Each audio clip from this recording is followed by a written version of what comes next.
Welcome you all in this MOOC course on the topic renewable energy technologies and their uses. Today I am going to discuss about the greenhouse effect, the environmental impacts of energy conversion technologies. I am Dr. Rizwan, Professor, Department of Electrical Engineering, Delhi Technological University, Delhi. The introduction of this topic: sources of greenhouse gas emissions, their solutions to increasing greenhouse effect, consequences, and how it can be reduced with the help of renewable energy technologies. As you know, the demand of electrical energy is increasing drastically due to rapid industrialization, invention in new technologies, urbanization, and increasing household consumption, as well as the comfort zone of the people is also increasing. So in this case, we have to use more energy, and if we are using more energy, it means that we are creating more pollutions as well as the greenhouse gas emissions. Still, there is a gap between demand and supply in increasing, and it is increasing day by day to rapid depletion of fossil fuels. It also becoming the source of greenhouse gas emissions. The communities around the world are suffering from the consequences of global warming due to greenhouse gas emissions.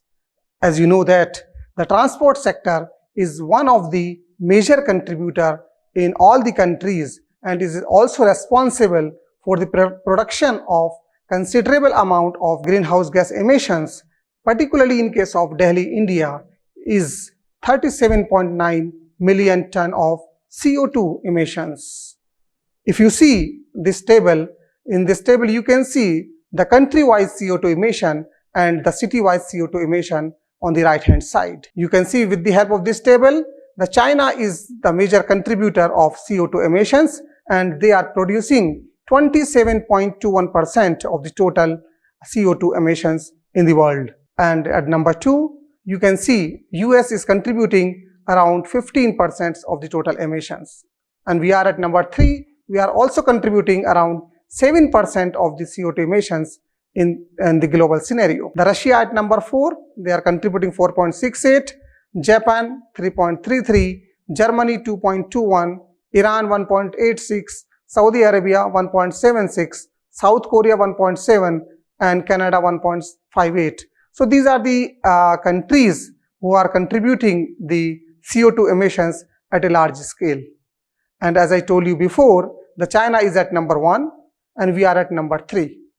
As far as the cities are concerned, so you can see the CO2 emissions from the different cities. Like the first one is Frankfurt, this is in USA, and they are contributing 13.7%, and Beijing 10.8%, Toronto 9.5%, New York City 7.9%, Cape Town 7.6%, London 6.2%, Tokyo 4.9%, and Delhi, if you talk about Delhi, we are contributing 2.2% in terms of the cities in the different countries. Here I am showing the typical data of greenhouse gas emissions in different countries with the help of this diagram.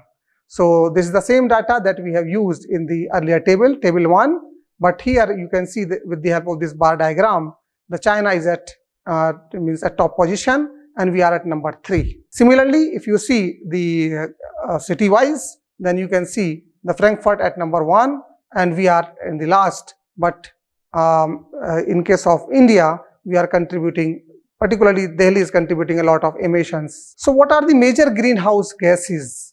The gases that have the characteristics of a greenhouse are known as greenhouse gases.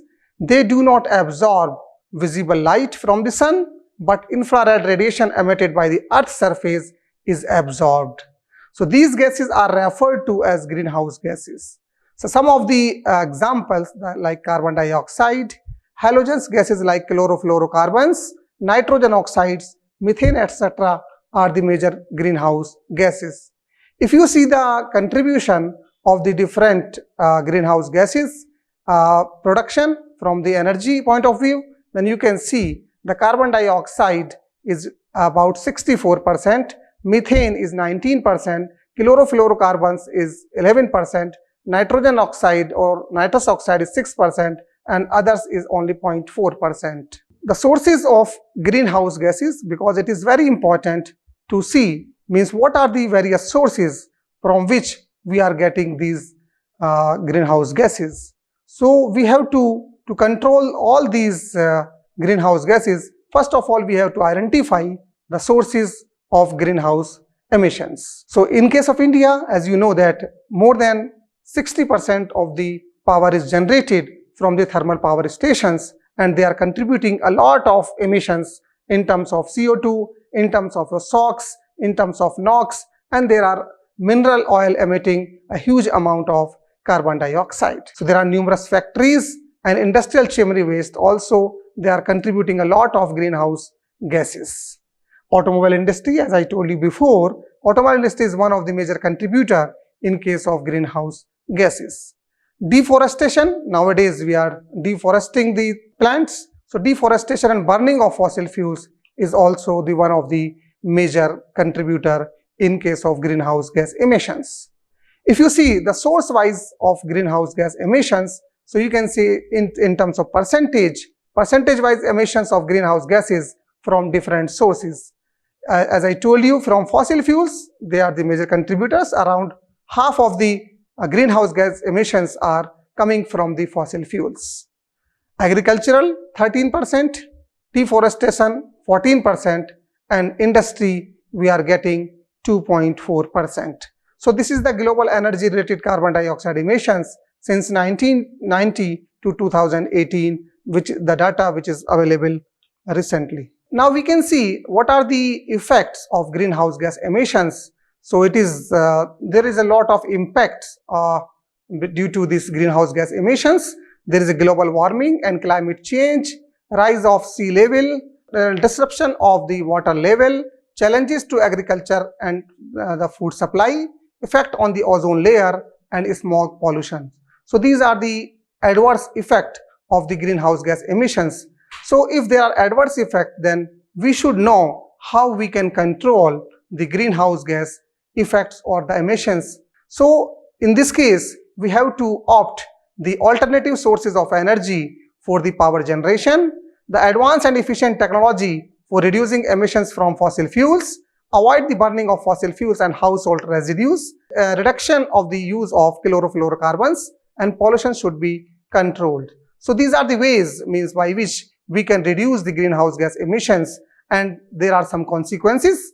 As a result, the change of climate has occurred, which threats the sustainability of life in terms of more drought and floods, more terrible storms, many more hot days, more diseases like malaria and dengue. It could be the one of the cause due to the large amount of greenhouse gas emissions. The impacts of ecosystem would change the crop production potential of a region, especially Asia, Africa, South and Central America. Who is responsible for this? So the responsible persons or the responsible, they are the wealthy countries. They are the responsible for climate changes because the comfort zone or the energy requirement, per capita energy consumption in these countries is very high. So global energy consumption and CO2 emissions have increased 3 times between 1950 to 1985, and in 1990, out of 21 billion tons of global emissions, 14 billion tons were emitted by rich countries or wealthy countries only. US alone emitted 5 billion tons of carbon, and India emits 150 million tons. So you can see from where we are getting these greenhouse gas emissions. As I told you before, how it can be reduced. So the one of the option, the main contributor is the fossil fuels. So we have to replace the fossil fuels with some alternative energy resources, and renewable energy technologies and renewable energy resources are the one we can reduce these greenhouse gas emissions significantly.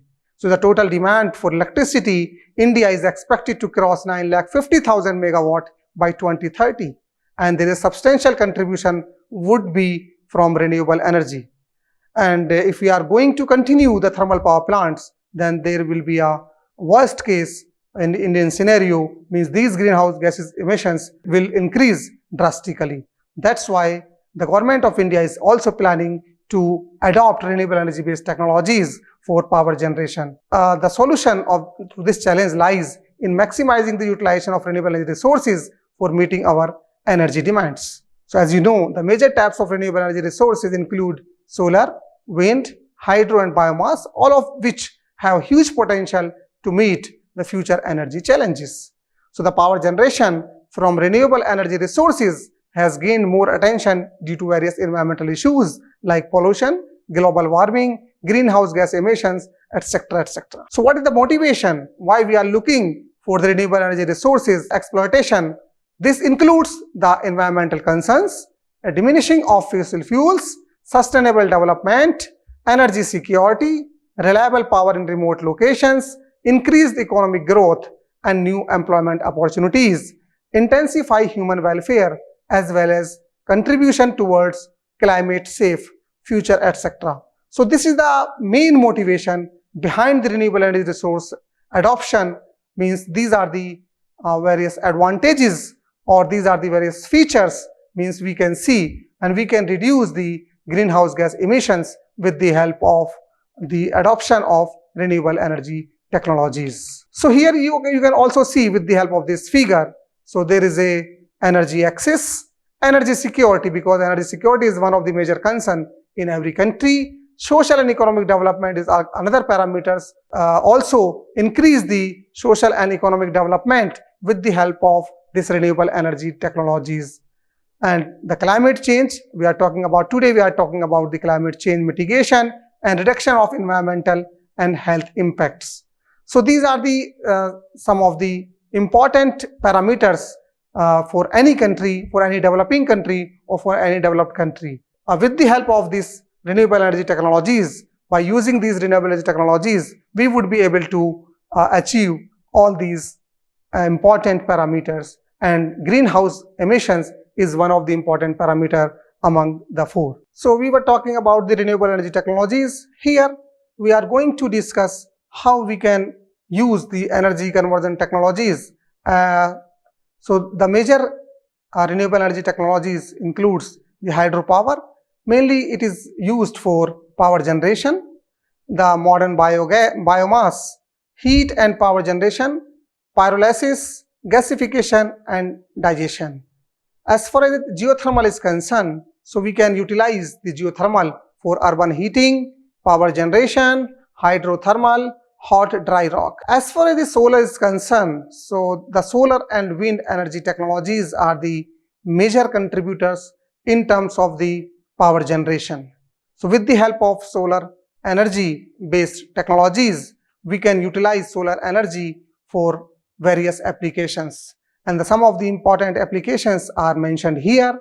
We can utilize the solar energy for power generation, whether it could be in terms of photovoltaic based power generation or thermal power generation. Apart from this, we can also use the solar energy for various solar energy based technologies like water heaters, solar and home systems, solar dryers, solar cookers. So if you see the Indian power sector, in this case, we are contributing about 25% of the total installed capacity from the renewable energy resources, and solar energy is one, means which is contributing a major amount of power from solar energy based technologies. As far as the wind energy is concerned, so this is the number 2, and we are contributing about 40% of the contribution from the renewable energy resources in terms of power generations. So as far as the usage is concerned, so we are utilizing the wind energy conversion technologies for power generation, wind generators, windmills and water pumping application. So this water pumping application is very important, particularly for agricultural uses, as we know that India is having about 70% of the agricultural land, and this water pumping is one of the important application for the uses in agricultural fields. The wave and tide, there are numerous design, barrage and tidal stream. So these are some of the important and renewable energy resources, and these we have discussed some of the possible applications from these renewable energy resources. As a conclusion, because we have discussed today about the greenhouse gas emissions, so now I'm concluding my lecture here. So because of the seriousness of the problem immediate action is required, particularly those that are cost effective and appropriate for other environmental and economic reasons. All government and industries should adhere to a rigid policy of efficient carbon-based primary energy consumption, fuel switching, and the use of renewable energy resources. The reduced greenhouse gas emissions from energy production must be accompanied with steps to prevent greenhouse gas emissions from other sources. Each country endeavor to minimize CO2 emissions should be guided by its technological skills, economic prosperity, and the adoption of alternative energy resources like renewable energy technologies. Developed countries should assist the developing countries in their attempts to reduce the CO2 emissions. So these are the references, means you can go through these references for if you want to learn more about this topic. So in the last, now I would like to tell you means what we have learned in this presentation. So today we learned about the introduction of greenhouse effect, then sources of greenhouse gas emissions, solution to increasing greenhouse effect and their consequences, and how we can reduce the greenhouse gas emissions by adopting the renewable energy technologies. And we have seen that there is a tremendous opportunities by adopting the renewable energy technologies for the reduction of greenhouse gas emissions. So thank you very much to all. Thank you.